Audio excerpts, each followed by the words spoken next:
Sir मेरा नाम अंसर महमूद है।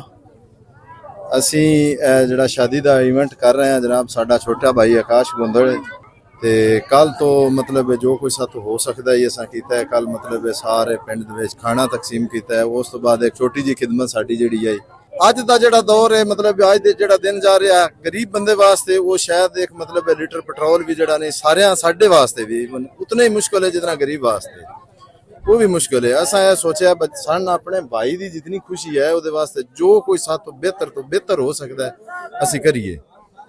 ते वो जितने साडे मतलब गैर काश्तकार बिरा ने उन्होंने सारे ने सा मोटरसाइकिल दिता है। उस तो बाद साडे जिहड़े इमाम मस्जिद ने उन्होंने एक रुतबा देने वास्ते मतलब उन्होंने रुतबा ज्यादा होंदा भी है ते है भी उन्होंने भी असा मोटरसाइकिल दिता है।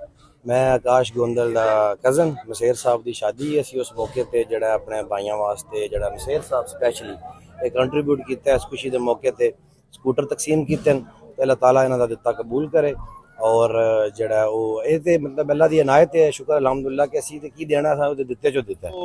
तो यही है कि उनके लिए जो गिफ्ट हम उनको दे सकते थे और मज़ीद भी उनके लिए जो कर रहे हैं जो ऑन रिकॉर्ड नहीं है तो इंशाल्लाह वो भी आपको वो बताएंगे। और जिस तरह वो लोग खुश हैं, एक्साइटेड हैं, जिनको एक सवारी मिली उनके अपने घरेलू काम के लिए, पर्सनल यूज़ के लिए, तो माशाल्लाह बहुत एक्साइटेड थे, बहुत खुश हैं। अल्लाह ताला बस इसी तरह हमें और तौफीक दे और हम लोग और मज़ीद करेंगे इंशाल्लाह अपने गाँव के लिए, अपने लोगों के लिए जितना हो सका हम करेंगे इंशाल्लाह।